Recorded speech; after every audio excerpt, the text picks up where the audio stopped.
Dois países divididos por séculos de rivalidade e guerras. E 34 quilômetros de perigoso mar aberto. Uma ideia revolucionária. Cavar um túnel ligando os dois países a 100 metros abaixo do leito rochoso do oceano.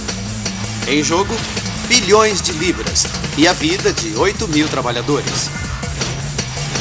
Se desse certo, seria o túnel mais extenso sob o mar. Porém, com inundações, um terrível incêndio e um total desastre financeiro, o Eurotúnel teria de jogar com a sorte desde o princípio.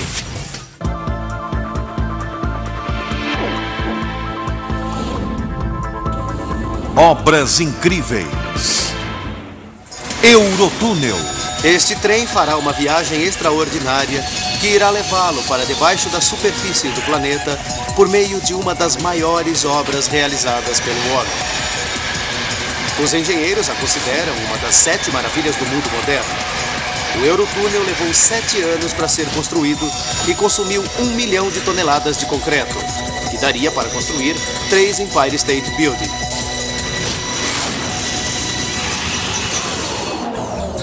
Europa. As nações da Grã-Bretanha e França. Elas estão separadas por esta formidável porção de água desde que as geleiras derreteram no período glacial há 13.000 anos. O Canal da Mancha. Com 34 quilômetros de extensão, tem o dobro da largura do Grand Canyon. As duas nações travaram guerras durante centenas de anos até o século passado. Para muitos, dos dois lados do canal ainda existe uma relação de amor e ódio. Por causa disso, a ideia de ligar as duas eternas inimigas causou polêmica.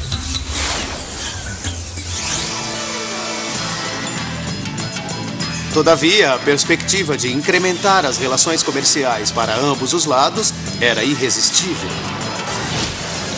Em 1986, a primeira-ministra britânica Thatcher e o premier francês Mitterrand concordaram em construir o Eurotúnel. O orçamento de 3 bilhões de libras seria financiado pela iniciativa privada.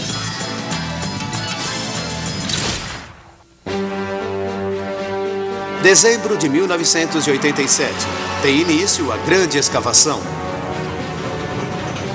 2 exércitos, o francês e o britânico, com 4.000 escavadores de cada lado, se dirigiram para o subsolo.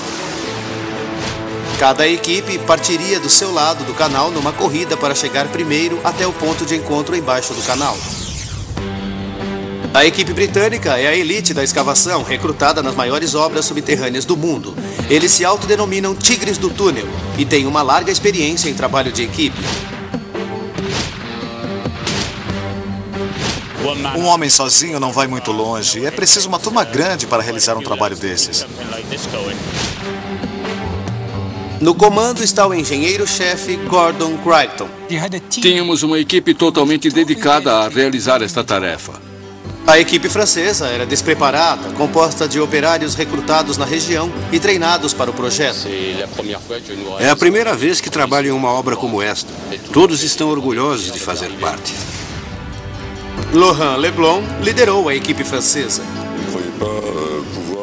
Eu não conseguia acreditar que estávamos trabalhando num projeto instigante e colossal como esse. Para mim era absolutamente inacreditável. Sob a água, o Eurotúnel iria cobrir 2 vezes mais a extensão de qualquer túnel já construído anteriormente. Para ambas as equipes, o empreendimento seria hercúleo. Eles precisariam cavar 2 túneis principais para os trilhos, além de um túnel central que juntos teriam a largura de uma rodovia de 4 pistas. 245 passagens funcionariam como rotas de escape para o caso de incêndio ou acidente no interior do túnel. Respiradouros posicionados na parte superior do túnel aliviariam a pressão acumulada com a passagem dos trens em alta velocidade. E 2 dutos gigantescos, entrecruzados, permitiriam desviar os trens de um túnel para o outro para manutenção. Tudo junto somava impressionantes 153 quilômetros a serem escavados. No momento em que a escavação começou, os construtores estavam cientes da dimensão e dos riscos envolvidos na tarefa que tinham pela frente.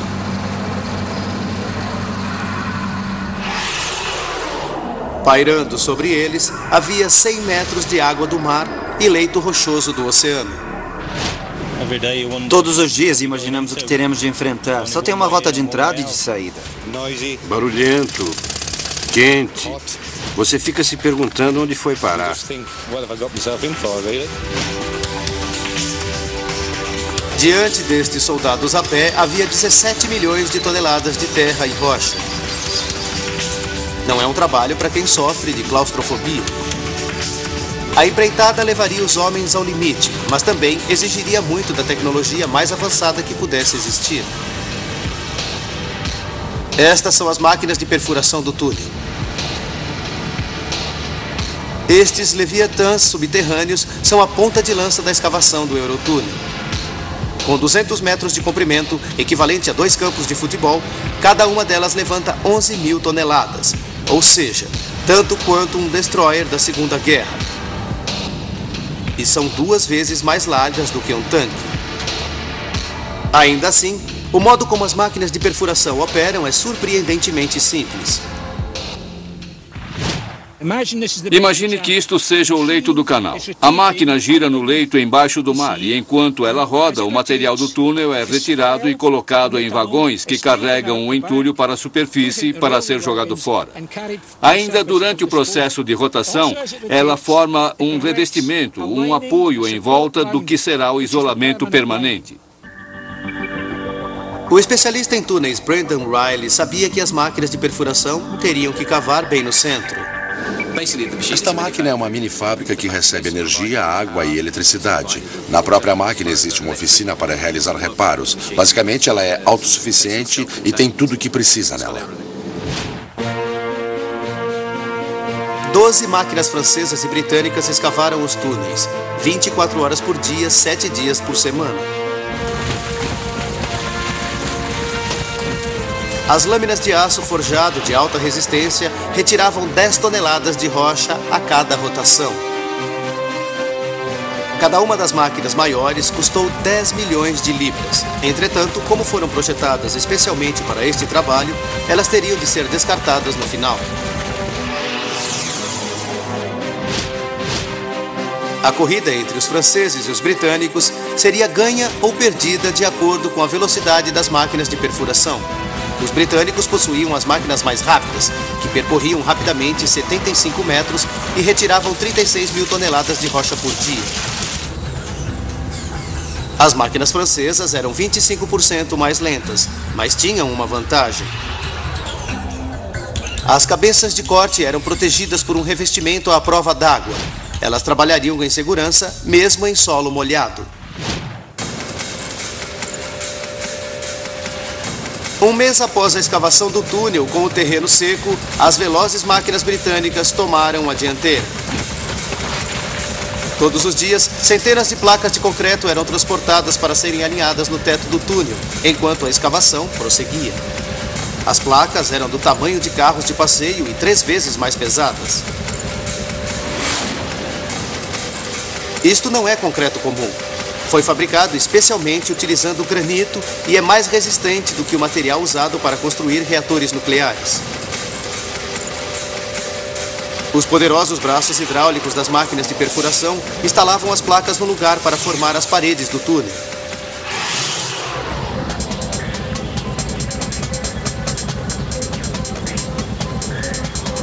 Elas precisavam ser abastecidas com placas e também avançar o tempo todo. O engenheiro-chefe britânico sabia que o prazo era apertado.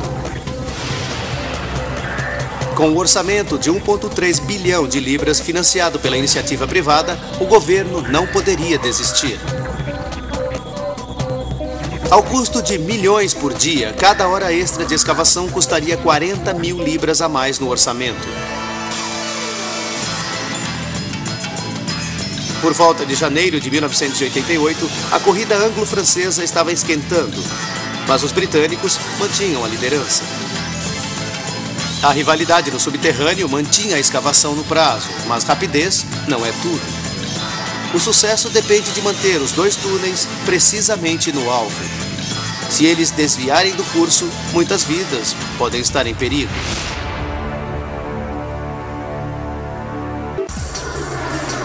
É suficiente para atemorizar o mais arrojado dos engenheiros. O projeto do Eurotúnel é o mais longo túnel sob o mar do mundo. Duas equipes rivais de operários franceses e britânicos cavavam a partir do seu respectivo lado. O plano? Encontrarem-se no meio do Canal da Mancha. O objetivo dos construtores era vencer a corrida até o ponto central. Mas o que mantinha os engenheiros apreensivos era algo muito mais básico: o temor de que os túneis pudessem não se encontrar. Caso isso acontecesse, significaria que ajustes no curso teriam de ser feitos, o que poderia deixar alguns ângulos acentuados. Os trens de alta velocidade que trafegariam no túnel precisariam de um curso plano para funcionar com segurança. A margem de erro era muito pequena. Os túneis não poderiam desviar além de 2,5 metros. Errar o alvo não era uma opção válida. Mas vidas também estavam em risco.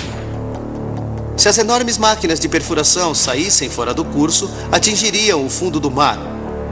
O resultado seria desastroso. Inundação, ou pior, o desmoronamento do túnel. Era fundamental que as máquinas de perfuração fossem guiadas através de uma rota segura e precisa. Para isso, teria que ser realizado o mais amplo e minucioso levantamento topográfico no subsolo. Vamos voltar para agosto de 1986, 18 meses antes do início das escavações. Quando o agrimensor Eric Radcliffe assumiu a tarefa de traçar o curso do túnel, ele sabia a dimensão do desafio que iria enfrentar. Pode-se avistar a França daqui. Lá está a costa francesa. Temos que percorrer todo aquele caminho com o túnel e mantê-lo plano por 38 quilômetros. Na verdade, olhando daqui, não parece muito complicado, mas é um longo caminho. Traçar um curso preciso de uma distância tão longa abaixo do solo é o pesadelo de qualquer agrimensor. No caso dos túneis, as regras gerais de levantamento topográfico não se aplicam. Os agrimensores costumam medir uma série de ângulos ou pontos de controle ao longo da rota. Tudo é uma questão de geometria.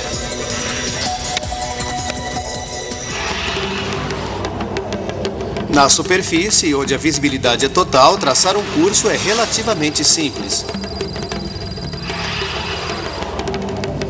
Eric Radcliffe explica a diferença.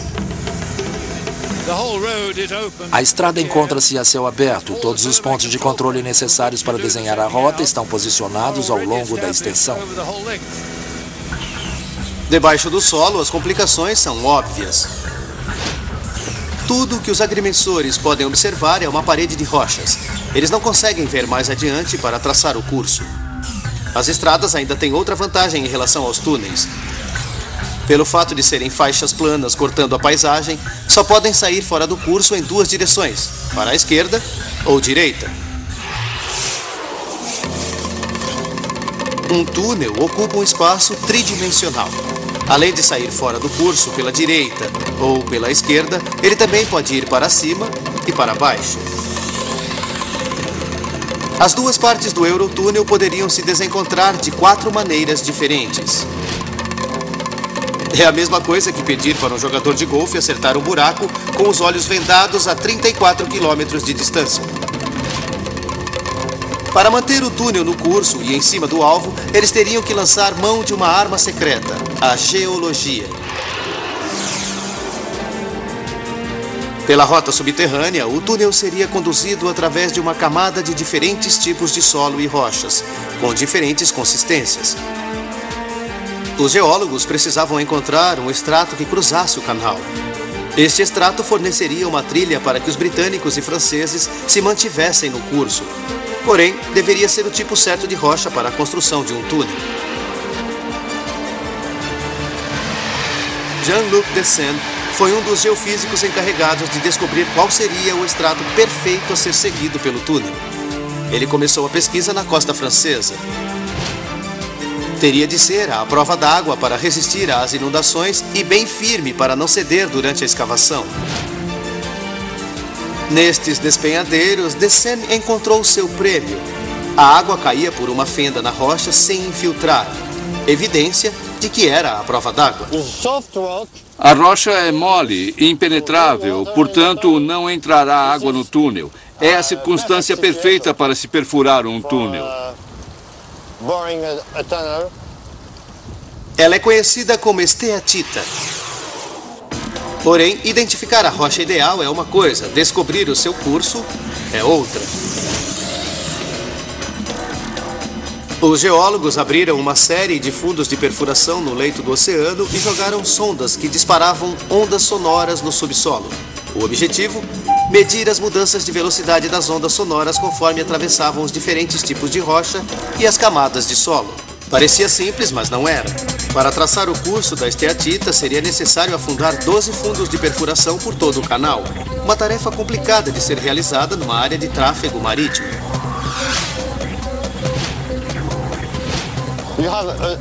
Temos tráfego intenso de navios, temos marés, ondas. Por isso é muito difícil realizar pesquisas com precisão.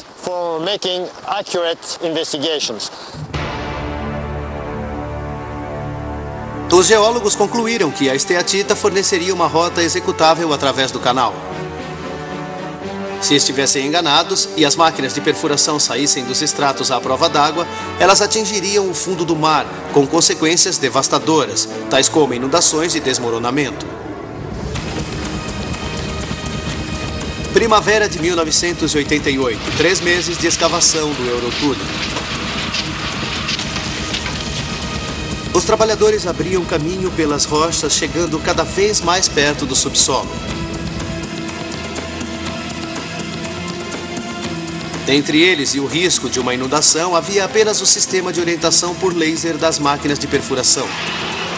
A orientação por laser é comumente utilizada em projetos de superfície, tais como guiar o curso de uma estrada, mas no subsolo tinha que ser usado de maneira mais criativa. Em vez de olhar para frente, na direção para onde estavam seguindo, os construtores olhavam para trás para ver onde já haviam passado. Os raios laser continuamente faziam a varredura de volta para o ponto inicial do túnel para compará-lo com as mudanças de localização das máquinas de perfuração. Os computadores em seguida comparavam estas informações com as coordenadas do curso traçado pelos agrimensores. Para o construtor de túneis Brandon Riley, o sistema de orientação por laser era uma das características mais impressionantes das máquinas de perfuração. Conforme a máquina avança, o laser monitora as alterações do movimento para detectar se a máquina foi para a esquerda ou para a direita, para cima ou para baixo. Esta informação é enviada para o computador, que compara com os dados relativos à posição de onde a máquina deveria estar naquele momento e encaminha a informação para o operador para confirmar se ele precisa corrigir ou não a posição atual. Conforme o túnel se afasta da costa, as condições de trabalho dos homens tendem a piorar. O engenheiro encarregado, Ian Fieldman, relembra a situação.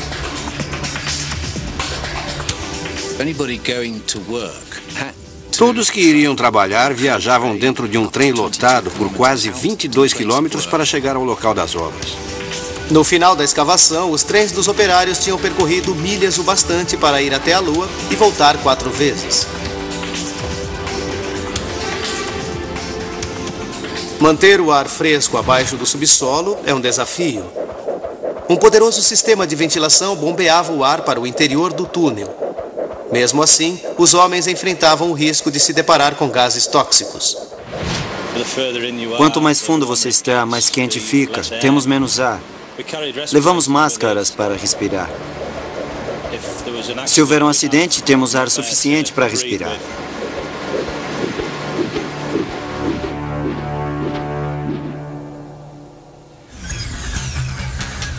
Os engenheiros-chefe Gordon Crichton e Laurent Leblon, que comandavam a escavação, estavam começando a respirar com mais facilidade. Eles estavam mantendo o cronograma e a camada de esteatita estava aguentando bem. No entanto, o que veio em seguida chegou sem aviso. Março de 1988. Túnel de serviço no lado britânico. Inesperadamente surge o que nenhum construtor de túneis debaixo do oceano quer ver: água.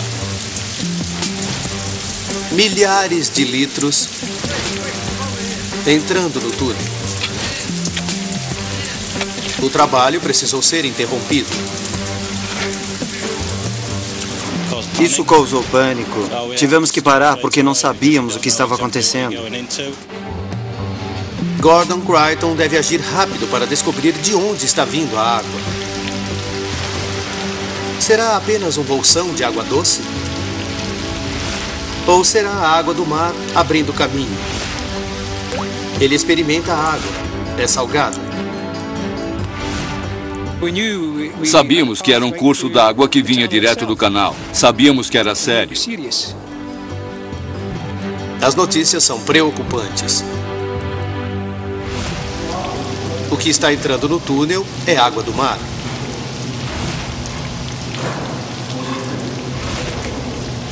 Os homens sabem que acima deles há 3 bilhões de toneladas de água do mar.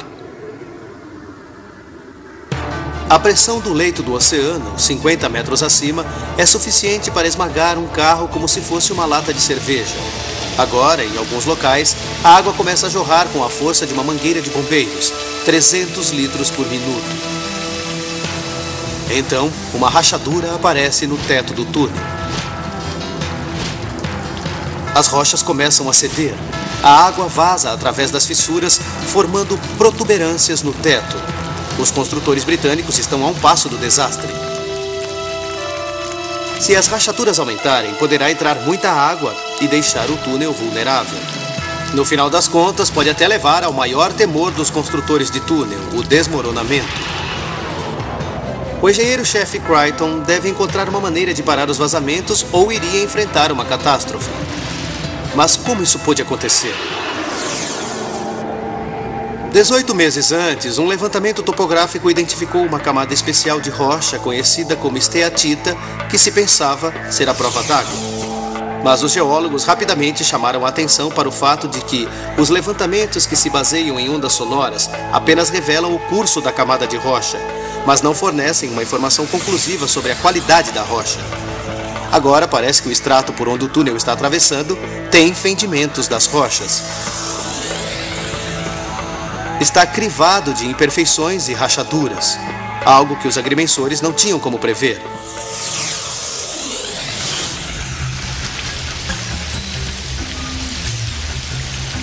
De volta ao túnel britânico, o engenheiro Creighton evita o pior.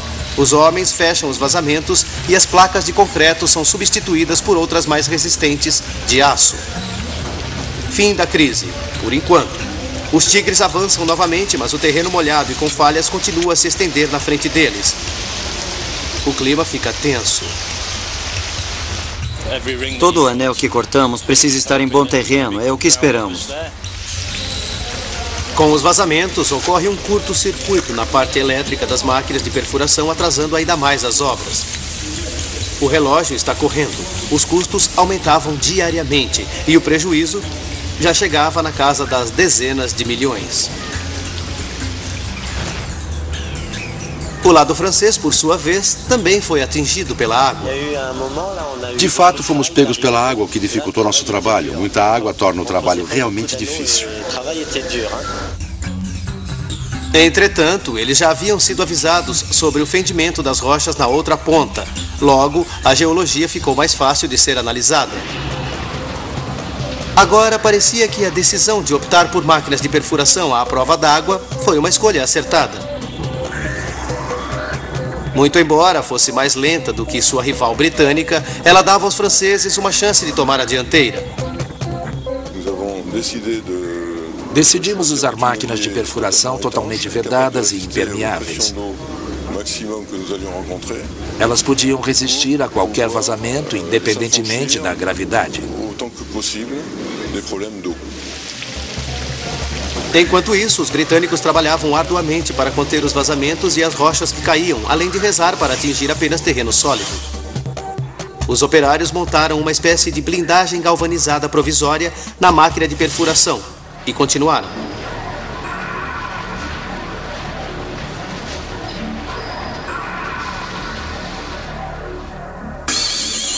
janeiro de 1989. Após 9 meses de tortura, os britânicos alcançaram apenas terreno sólido. Agora atrasados, a pressão para recuperar o tempo perdido era enorme. Todos se revezaram em longas jornadas. Tínhamos que realizar o serviço a tempo. Tínhamos que acompanhar o cronograma. Mas os tigres finalmente estavam sorrindo. As condições do terreno eram boas. Tudo começou a dar certo e nós deslanchamos. Os construtores britânicos estavam de volta à competição. Já escavamos 400 metros já algumas vezes em uma semana. E eu pessoalmente acho que poderíamos ter feito meio quilômetro. O sucesso veio acompanhado de um tormento. O avanço britânico fez o fornecimento de placas de isolamento entrar em escassez. Se as placas acabassem, a escavação teria de parar, apesar do compasso contínuo do cronograma registrando a perda de milhões de libras. Janeiro de 1990. As equipes francesa e britânica já estavam há 2 anos cavando o Eurotúnel que entraria para o livro dos recordes. A competição entre os dois países continuava acirrada, pois cada um cavava a partir do seu lado do canal. Se os planos fossem mantidos, eles se encontrariam 18 quilômetros em mar aberto no meio do Canal da Mancha. Inundações e desabamentos no lado britânico quase provocaram um desastre e atrasaram as obras em semanas.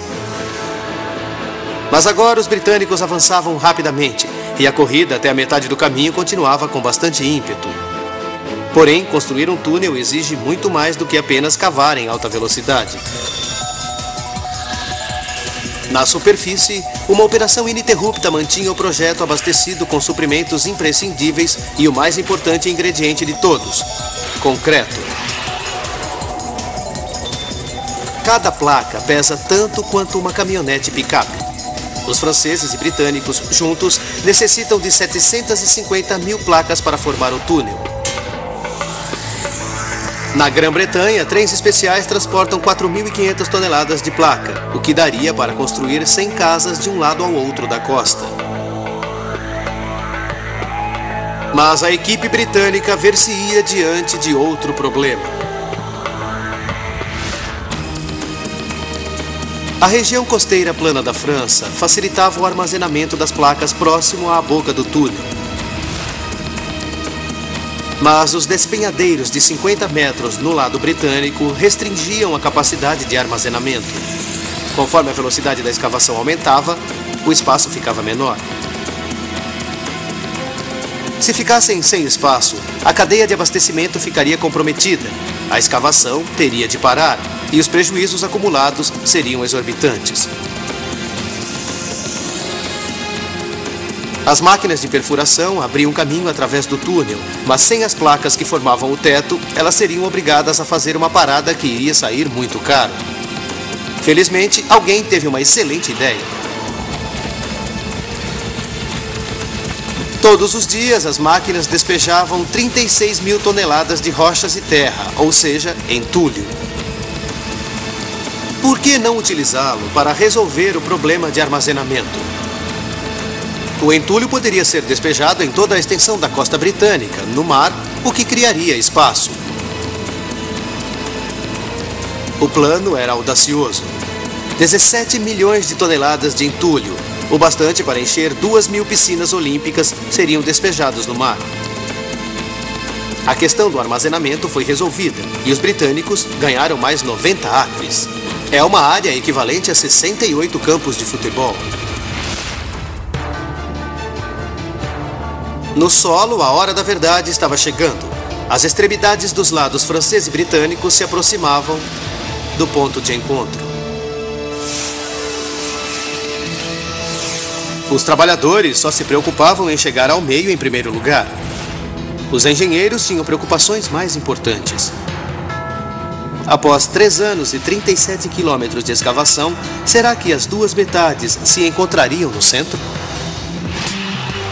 Segundo os britânicos, eles chegaram primeiro ao ponto de encontro. Mas será que estão chegando perto dos franceses? Conforme a pequena broca perfura o solo, uma corrente de ar fresco sopra através do buraco. Ar da França. Os operários franceses e britânicos correm para abrir caminho por entre os últimos centímetros de rocha que separavam os dois países desde a era glacial. Por fim, o momento que inaugurava uma nova era. Eles se encontraram! Eles se encontraram!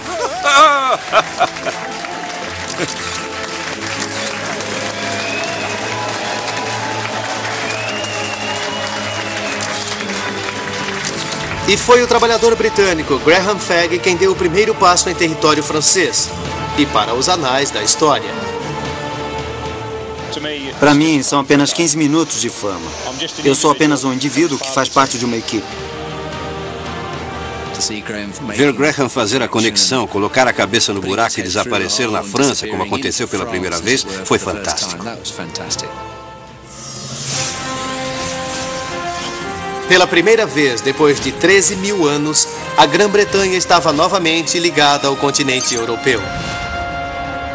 E os agrimensores provaram estar certos. Não apenas os túneis se encontraram, mas entre eles havia uma diferença de apenas 35 centímetros do ponto principal, a largura de uma tela de televisão portátil. Ninguém havia realizado isso antes. Mais de 38 quilômetros. Do ponto de vista de um agrimensor, é uma façanha. Os tigres comemoraram o feito heróico. Acho ótimo. Nós já estávamos passando da metade. Por isso, acredito, vencemos os franceses. Portanto, os britânicos venceram a corrida para construir o túnel. Mas se os franceses alcançaram o ponto de encontro primeiro, eles precisaram esperar até que os britânicos os alcançassem. Eis o motivo. Tarefa cumprida. As máquinas de perfuração só iriam valer alguma coisa no ferro velho. Porém, as duas máquinas estavam de frente uma para a outra, criando um impasse. Uma delas teria que ser sacrificada. No entanto, o que se pode fazer com uma máquina de perfuração de 1.100 toneladas que se tornou obsoleta? Você a afunda. Ficou combinado que a máquina britânica afundaria debaixo de sua rival francesa e ficaria para sempre sepultada a 100 metros abaixo da superfície do canal. Foi um momento comovente para os tigres do túnel, já que homem e máquina permaneceram juntos por 3 anos. Vê-la sendo enterrada assim causou um certo remorso, sabe? A máquina francesa foi rebocada para a Grã-Bretanha para virar sucata. Por isso, os britânicos fizeram o primeiro contato, mas foi uma máquina francesa que realizou a primeira viagem sobre o canal.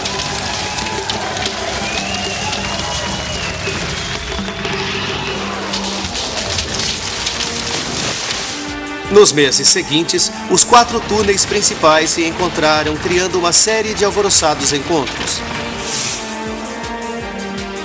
Os construtores cavaram centenas de passagens a cada 100 metros. Eles instalaram os respiradouros e terminaram de construir os dutos entrecruzados. Maio de 1991, o Eurotúnel havia sido finalmente escavado.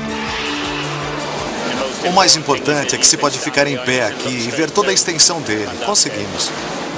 Os franceses também compreendiam a tremenda importância deste momento. É um momento histórico. Napoleão tentou construir um túnel e falhou. Hoje temos uma Europa única.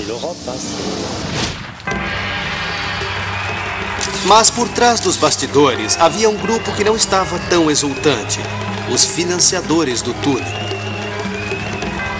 Os franceses e britânicos conseguiram cavar o mais longo túnel subterrâneo sob o mar, mas os atrasos elevaram o orçamento inicial de 1,3 bilhão para mais de 2 bilhões de libras. E os trabalhos de construção da rede de transporte internacional que funcionaria no túnel estavam apenas começando. Enquanto os construtores de túneis marchavam para casa, outro exército de operários assumiu as obras. Eles construiriam 2 enormes terminais, um de cada lado do canal, e instalariam 195 quilômetros de trilhos para a ferrovia. Para remover o calor gerado pelos trens de alta velocidade, equiparam o túnel com um sistema de refrigeração, com a potência equivalente a 250 mil geladeiras.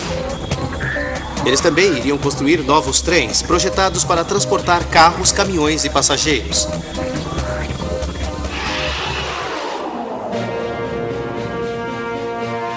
Mas se os investidores ainda tinham alguma esperança de completar a fase 2 do projeto no prazo ou dentro do orçamento, tiveram uma grande decepção.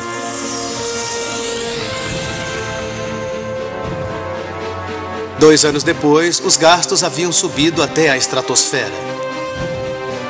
Os terminais, os trilhos, os trens, todos eles estouraram o orçamento. 6 de maio de 1994, a rainha e o presidente francês Mitterrand inauguraram o Eurotúnel. Com 1 ano de atraso. Adiamentos e taxas de juros jogaram o valor total da obra nas alturas, chegando à casa dos 10 bilhões, valor que daria para lançar 33 ônibus espaciais.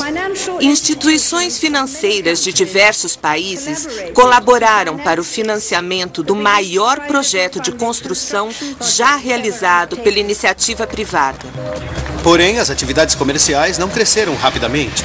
No início, os trens só poderiam levar caminhões. Após 6 meses, os carros e passageiros puderam fazer a viagem. Para cruzar o canal de balsa da Grã-Bretanha até a França, demora 1 hora e 15 minutos. O túnel encurtou a viagem para 35 minutos. No entanto, a procura era pequena. Chegou-se a especular que as pessoas tinham medo de viajar pelo subterrâneo e que de repente acontecesse uma desgraça. Enquanto isso, as altas taxas de juros e a competição das balsas e das linhas aéreas afundaram o túnel ainda mais em dívidas. E quando tudo parecia estar perdido, o maior temor de todos se concretizou.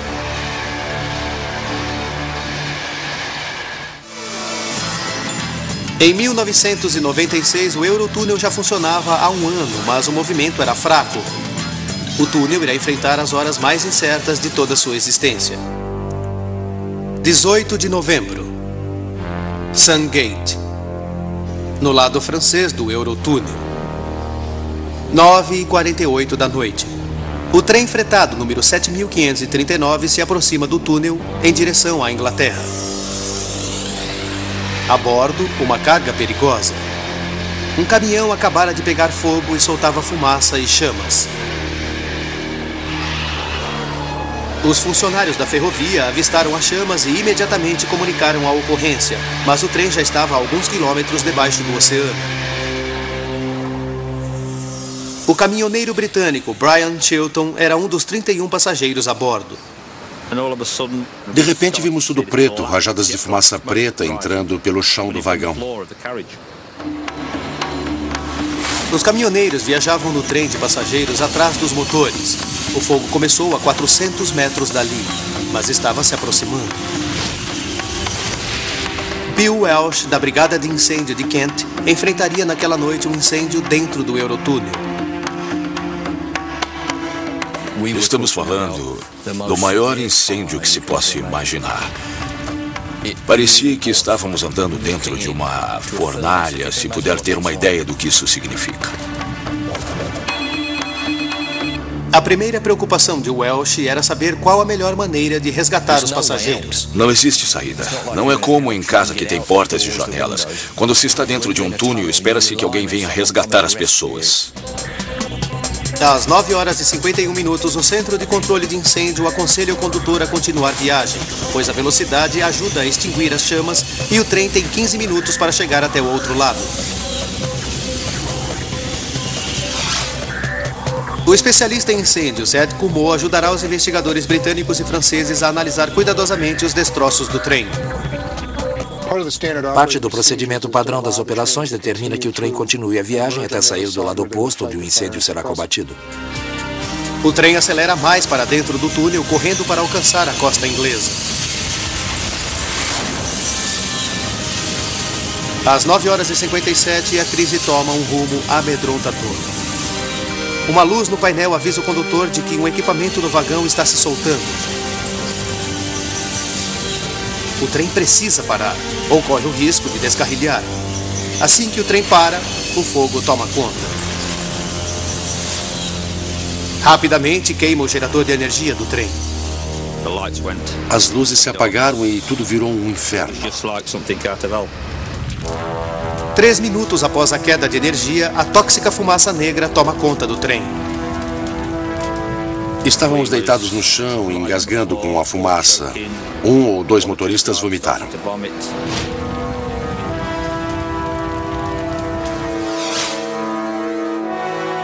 O trem está a 19 quilômetros dentro do túnel, mas a salvação está a apenas alguns metros no túnel de serviço. Para chegar até ele, os passageiros precisam sair por uma das passagens na parede do túnel principal. Mas a fumaça é muito intensa para se ver a saída. O condutor e a tripulação não podiam ver onde estava a porta. Eles não conseguiam ver as luzes de emergência. Por isso, ficaram esperando que alguém abrisse a porta para ajudá-los. 10 horas e 2 minutos. Utilizando sensores para detectar fogo, os controladores identificam o local mais quente no túnel principal, onde eles acreditam estar o trem. Eles abrem a passagem mais próxima por controle remoto. Os controladores orientam os bombeiros franceses dentro do túnel de serviço para seguirem até a porta da passagem número 4101. Parece ser a mais próxima do vagão de passageiros. É uma jornada de 15 minutos. Os passageiros, em agonia, já não têm mais tempo. Dentro do túnel, os caminhões começam a explodir. Os pneus dos caminhões explodiram, o trem balançava de um lado para o outro e isso tudo acontecia enquanto estávamos deitados no chão. A temperatura subiu muito. No pico chegou a milhares de graus centígrados. Tão quente que as rodas de aço do trem ficaram grudadas nos trilhos e o revestimento de concreto do túnel se tornou perigosamente instável. A umidade no interior do concreto faz com que ele venha a se expandir e depois explodir com uma força tremenda, muito parecido com uma metralhadora numa guerra. 10 horas e 20 minutos. Os bombeiros chegam finalmente à porta 4101. Para o desespero deles, o trem não está lá. É a porta errada. A chance de salvar os passageiros rapidamente se desvanece.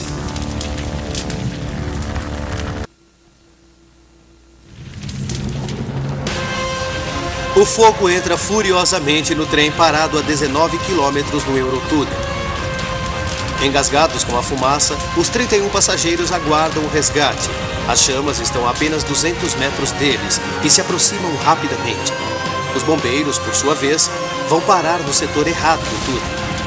O condutor avista uma bolha de ar através da fumaça. Deve haver uma rota de saída aberta nas proximidades. Era a única chance.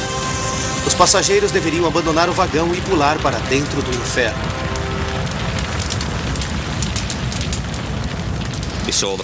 Vimos as chamas se aproximando do trem, os veículos, os pneus e os tanques dos caminhões explodiam. Eu diria que ficamos a um passo de morrer. Todos nós.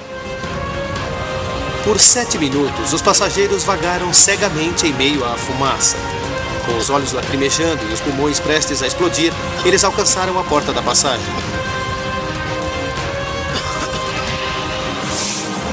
Às 10 horas e 24 minutos, os passageiros finalmente se encontraram com os bombeiros. Desde que o fogo foi comunicado, passaram 40 minutos. Estamos vivos hoje porque tivemos muita sorte naquela noite. Ninguém morreu. Porém, era um lembrete horrível dos perigos de uma emergência debaixo da terra. 1 ou 2 pessoas quase desmaiaram. Eles respiraram aquela fumaça por 20 minutos.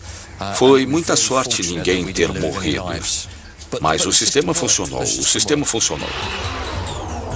Após o incêndio, foi realizada uma vistoria melhorando os sensores, instalando luzes de emergência mais fortes e promessas de uma resposta mais rápida dos bombeiros no futuro. O túnel foi consertado e reabriu depois de 2 semanas, mas o prejuízo para sua imagem demoraria mais para ser reparado. 1999, o último ano do século e o último do milênio. Um bom ano para o Eurotúnel. Mais de 5 milhões de carros e caminhões viajaram pela ferrovia subterrânea que liga a costa da Grã-Bretanha e da França. Cerca de 7 milhões de passageiros utilizaram o serviço que liga Londres, Paris e Bruxelas, a capital da Bélgica. 10 anos se passaram e 150 milhões de pessoas viajaram pelo túnel. É mais que o dobro da população do Reino Unido. Agora, a Grã-Bretanha e a França irão se aproximar ainda mais, por meio de uma nova ligação de alta velocidade entre Londres e a entrada do túnel.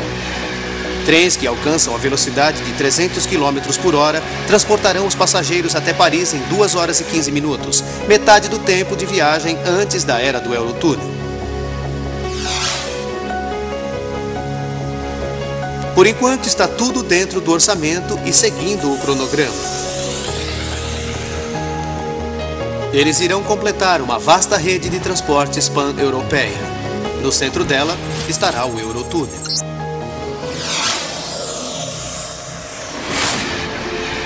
Onze pessoas morreram enquanto trabalhavam no Eurotúnel. Para o engenheiro-chefe Gordon Creighton, o túnel é um monumento permanente a eles e a todos aqueles que ajudaram na sua construção. As pessoas se orgulham de ter trabalhado nele e eu realmente acho que isso fez com que chegássemos até o fim. Para o colega francês de Creighton, Laurent Leblon, o túnel representa uma vitória pessoal. Para mim será uma ótima lembrança, a maior experiência da minha vida, sem dúvida. Um túnel subterrâneo unindo duas nações que possuem uma relação tão ambivalente parecia ser um plano excêntrico. Entretanto, o Eurotúnel suplantou o ceticismo, emergiu de uma montanha de dívidas e sobreviveu a incêndios e inundações para se tornar uma das maravilhas da engenharia moderna e transformou para sempre o mapa da Europa. Versão Marshmallow São Paulo.